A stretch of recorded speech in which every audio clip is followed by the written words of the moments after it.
Talking Music with Big Andy.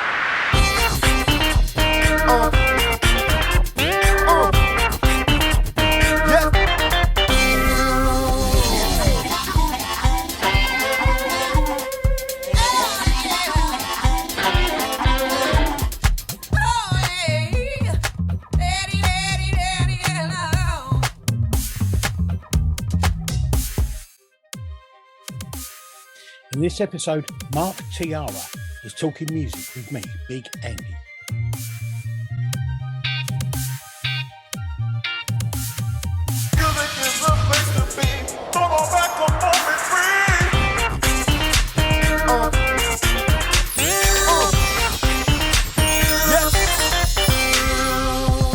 Hello, welcome to the podcast. I have with me all the way from America, Mark Tiarra, who is a guitarist and singer and musician.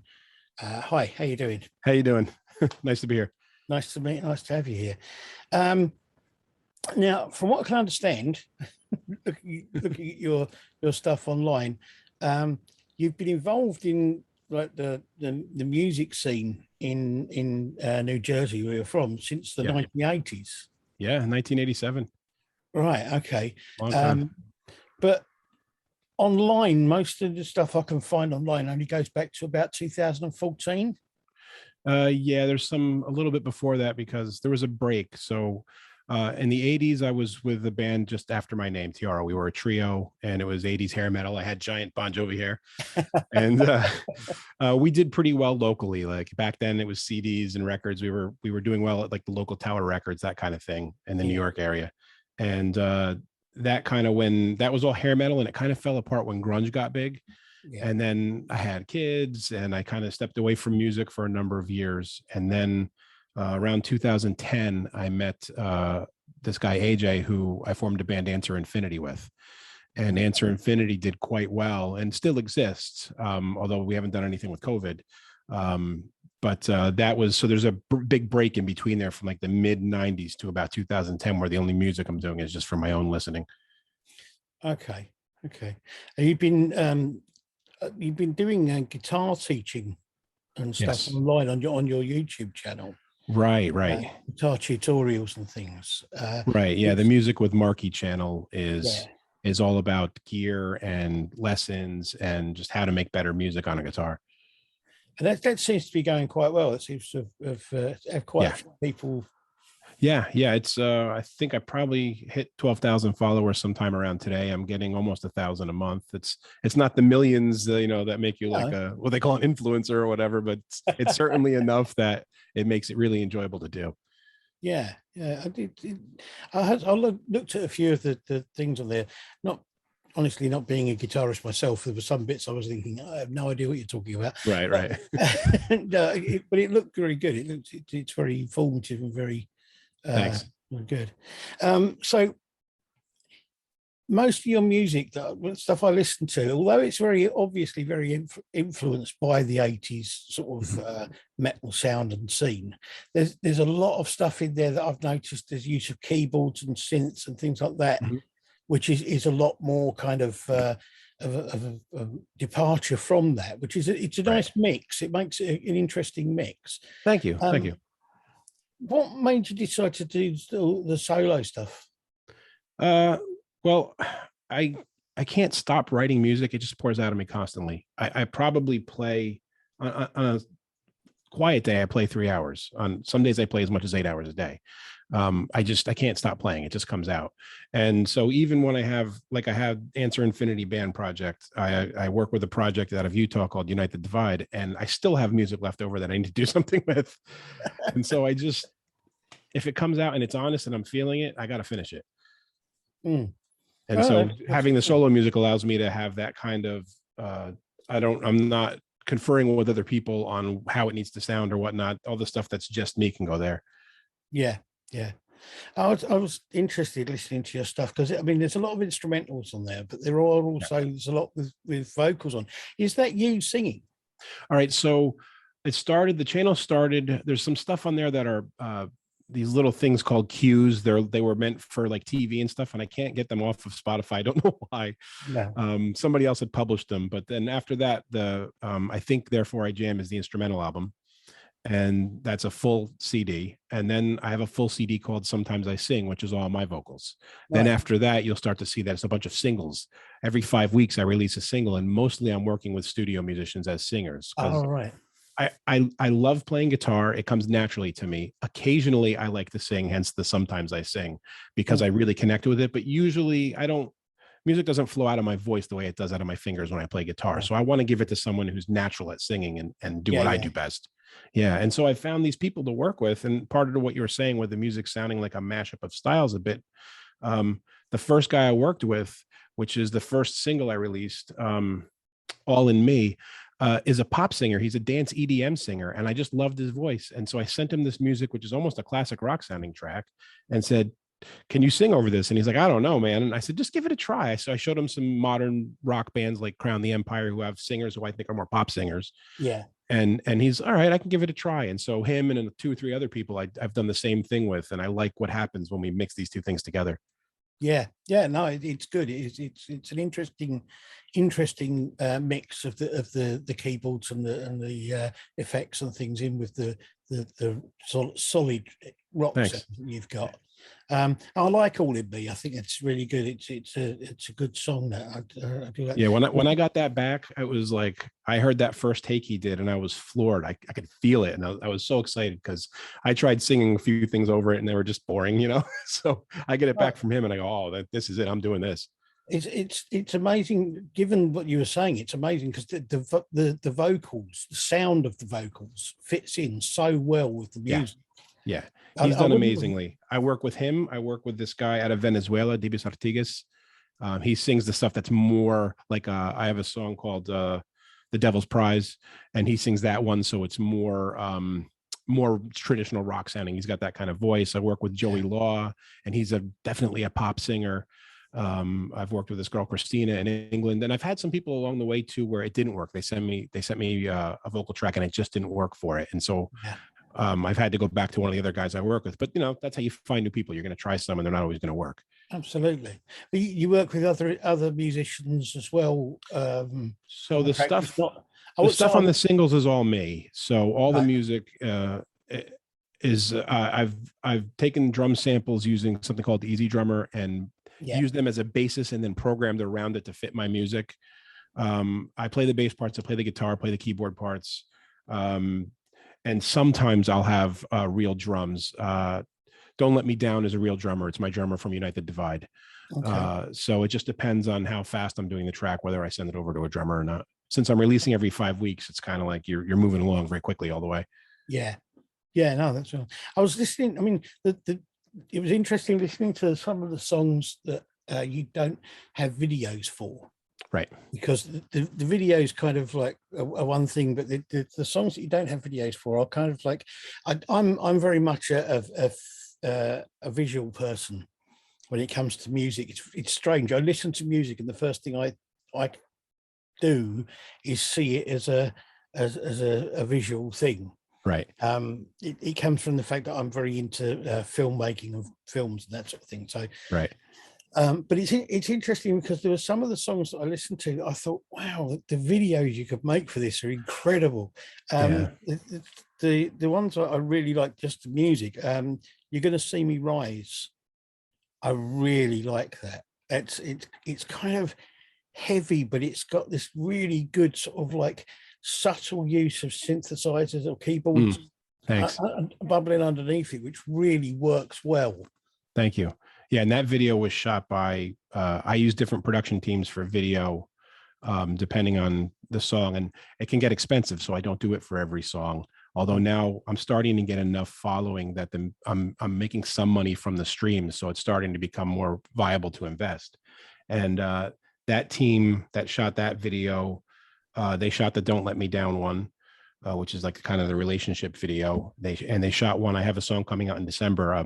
Last year, the woman I was seeing passed away from cancer, and I wrote a song for her. And they did an amazing job on this video. Like, I'm going to release it and not be able to watch it because I cry every time I see it. Yeah. But they did a fantastic job. Sorry to hear that. Thank you. I like the other ones. I just kind of got blown away by your music. I was just listening through it Thanks, all. man. I Am My Scars is Yeah. that's got this.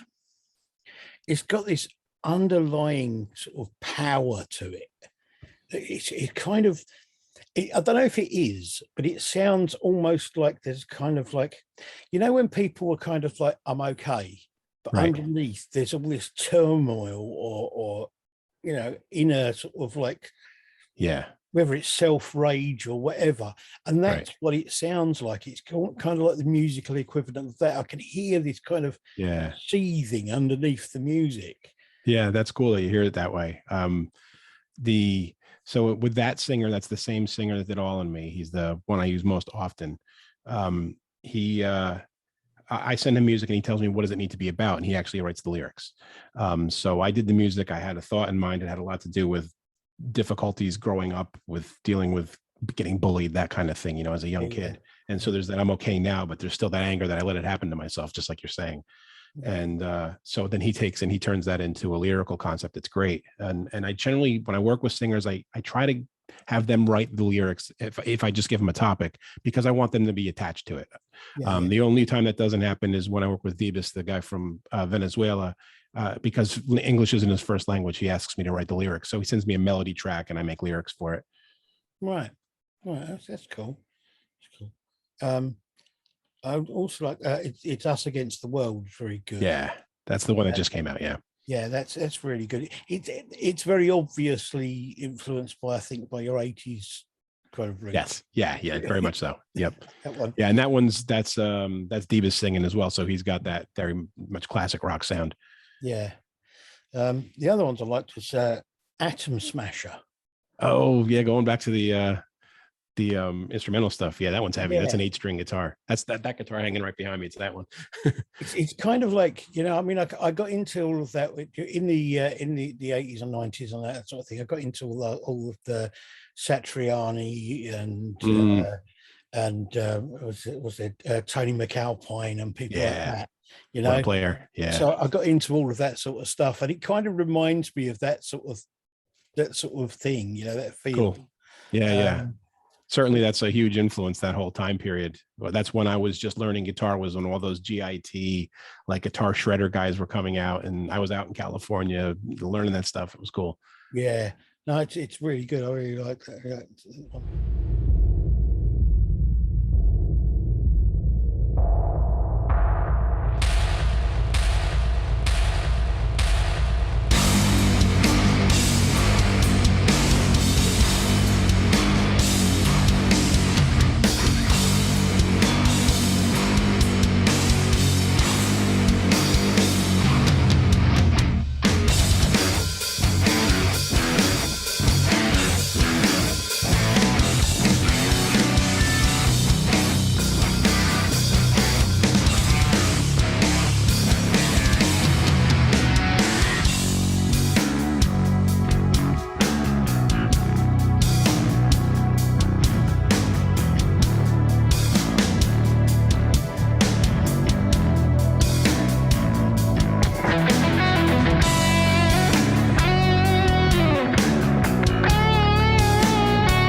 And the only other one I wrote down I'm writing down a list of, like, I really like that. I like lots of them, but the other just ones I particularly stood out for me was 7 Layers of Solace. Oh, cool. I don't know why, but that one it just sort of grabbed me somehow. Yeah. I don't know why. I appreciate it. That one just came out all at once. Sometimes I get songs where I write and record the entire thing in one day because it just pours out. And that was one of those where it's just, I can't even tell you what happened. It just happened. It's like almost like you get out of the way and somebody else wrote the song. And then when it's over, you listen back and go, hey, that was pretty cool. Cool. Cool. So apart from the 80s thing, which you were part of anyway, and there's kind of the bands that were around at that time, what sort of the music influenced you when you were kind of like first starting out? So yeah, of course the hair metal stuff in the beginning, and then the guitar shredder stuff. But because I was consuming so much music, I started to get a little bit bored of that kind of stuff, the neoclassical thing, and I was looking for other avenues to inform me musically, and I ended up landing with a lot of jazz fusion music. And what I was learning was saxophone parts on the guitar, which I later came to find out that Alan Holdsworth did a lot of the same thing because he always wanted to play sax. So it definitely, that had an influence on me with the way I scoop into notes sometimes, and the just note selections and phrasing is a little bit saxophone influenced. Yeah, no, I can see that. Actually, now you said that, I can see it. Yeah. There's a lot of times where I'll play, if I'm breathing out, I'm playing, and if I'm breathing in, I'm not. So it's the same as if you were playing an instrument. Right. Yeah, okay. That's weird. Weird, but good. Yeah, I like Yeah, that. it creates a way of phrasing that you wouldn't think of on a guitar. So I'll do Yeah. it consciously at times so that I don't phrase things the same way I always do. Ah, it's cool. That's cool. So uh where do you want to take this your solo stuff? I mean, are you looking at releasing more albums online? Singles. Yeah, I'll stay with the singles because it's doing really well. Right. Every 5 weeks, a new single. I've done enough now that I'm a few months ahead, fortunately, so I'm not rushing every time.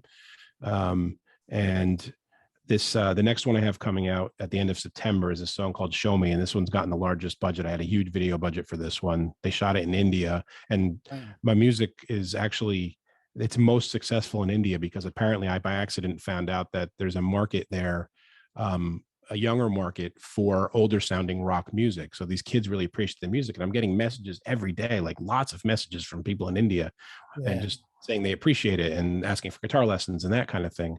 And so I went out there, not physically, I went out, got people there to shoot for me. And I actually have there's the male model and the female model are both known people in the country. So it's going to give me quite a bit of exposure.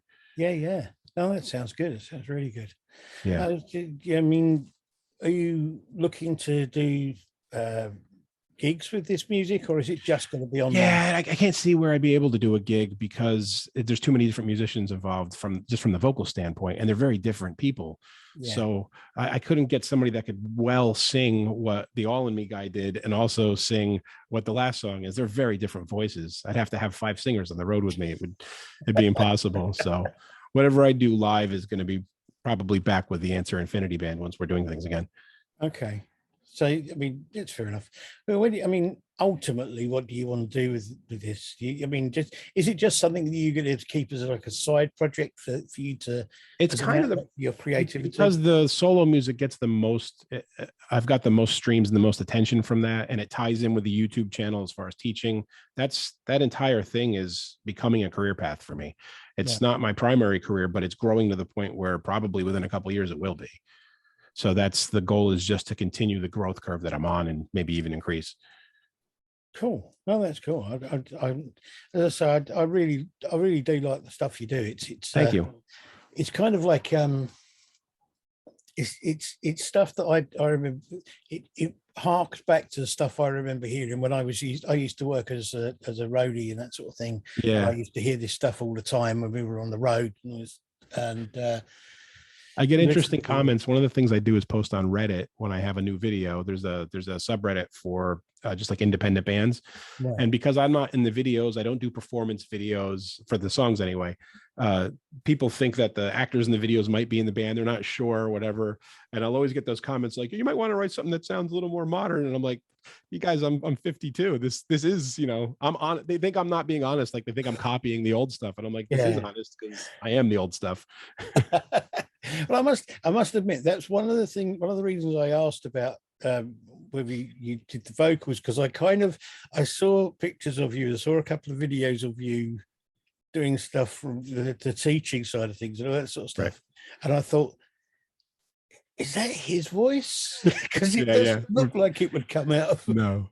Yeah, my voice is on, like I said, sometimes I sing. So if like the song Absence of Duality, that's one of mine where you can hear it'll sound right. No, I mean it's. I think the sound is really good, and it's great having different vocalists because you can you can make the songs different. You can kind of Yeah, go yeah, in different ways and that sort of definitely. thing. At And first, I was worried about that because there's that old school thinking that you are going to lose your audience if you vary too much from whatever it is that works. But as I got more into learning about advertising on Spotify and all that kind of stuff, and speaking with people that have success there, that very much that the average listener just likes a good song. They can listen to a yeah, rap song, a rock song, a country song. A good song is a good song.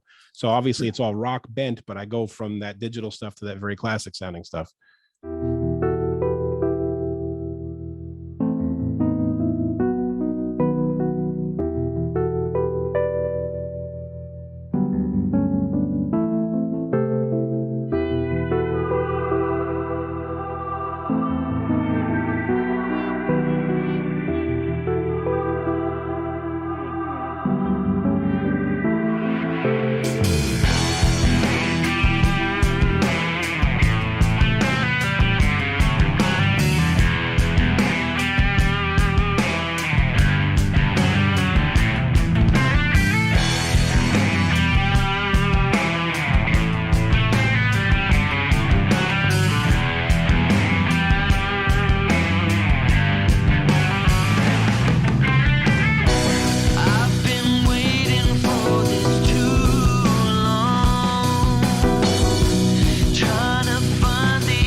it's a very interesting thing having done this program and talked to different bands from different places around the world.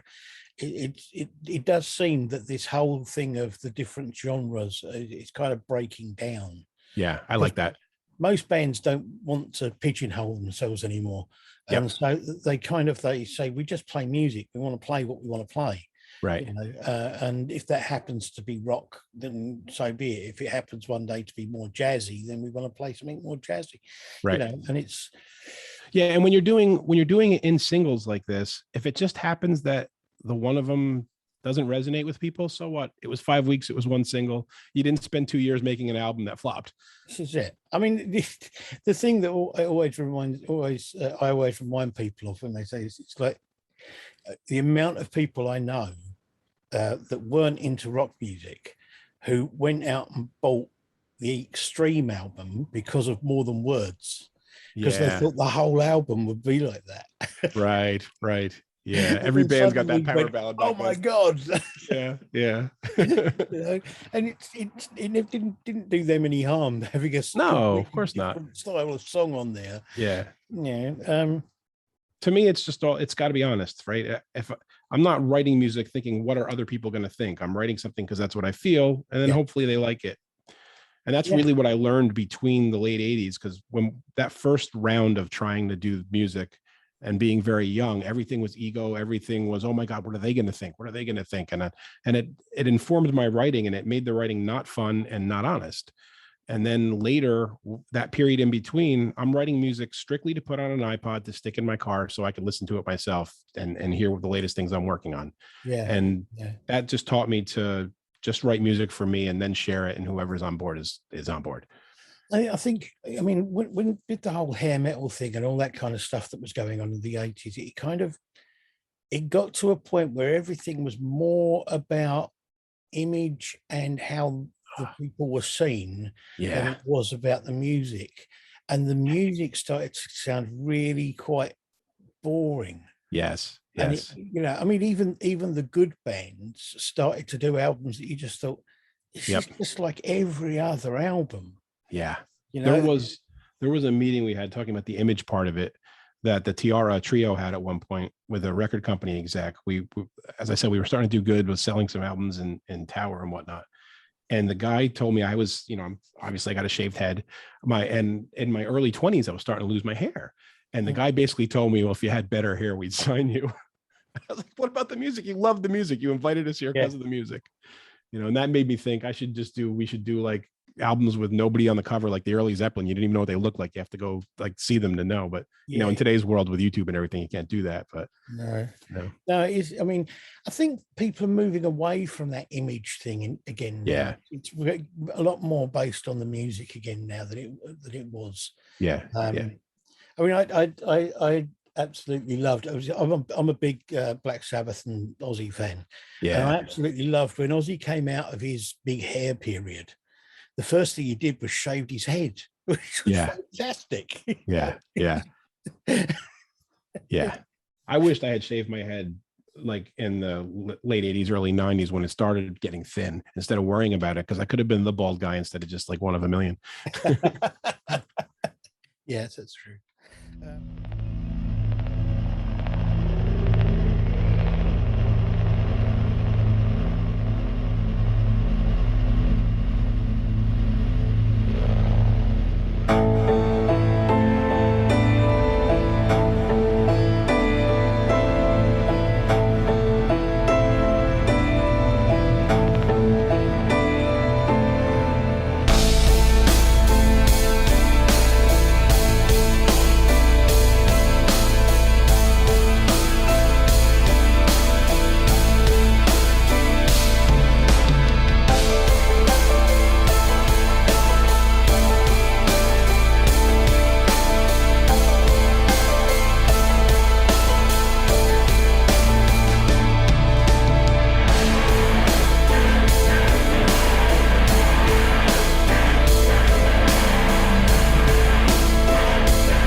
I hope everything goes really well with the music that you're making yourself, and also with the band and that sort of thing.